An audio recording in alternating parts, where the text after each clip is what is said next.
Maintenance of our infrastructure is another regional priority.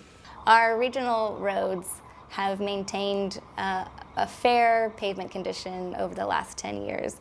This chart shows our measure, which is called the Pavement Condition Index, which is basically a grade of our local streets. So for the region, we've been at about 66, which is fair for the last 5 years, and we haven't made progress recently. When you look at the pavement condition across the region at the city level, you see it varies not so dramatically. Most of the cities are at this fair condition. Most of the cities' streets have this fair condition. The streets with the poor or failed condition, those are out in Petaluma, St. Helena, also Orinda.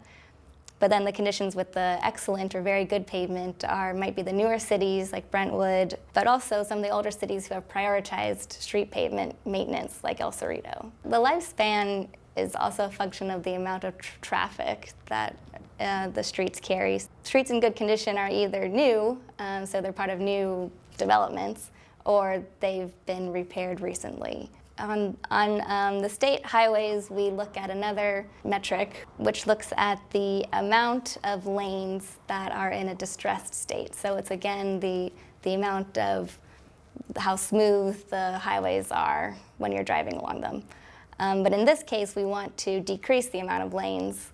So our metric is improving if we're decreasing that rate. So this chart shows the share of these lanes that are in a distressed case, which we have been able to cut by about 15% since the year 2000. So we've been making significant, the region has prioritized funding these kinds of projects, and we've made significant improvement. When you look at the share of distressed lanes by county, you might notice that San Francisco and Napa have the highest share of highways that run through them in this distressed case. So it's not just the urban counties, but also the rural counties that are facing the same problems. So our worst pavement is along El Camino, or California Highway State Route 82, where 58% of the entire route is in a distressed condition.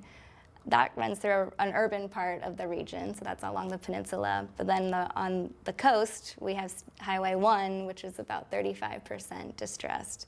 And then we have kind of a combination of rural-urban highway. We have Interstate 580, that's about a third distressed. Now the best pavement is on 280, which is only about 2% distressed. Now 80 does have a lot of demand, and that has been a highway that we've invested heavily on to bring it up to a state of good repair. The final maintenance measure for vital signs has to do with our bridges. So if our bridges are in a state of good repair or not. And our measure here is structurally deficient, which doesn't necessarily mean it's unsafe. It means it doesn't meet a certain amount of code, of a criteria or standard.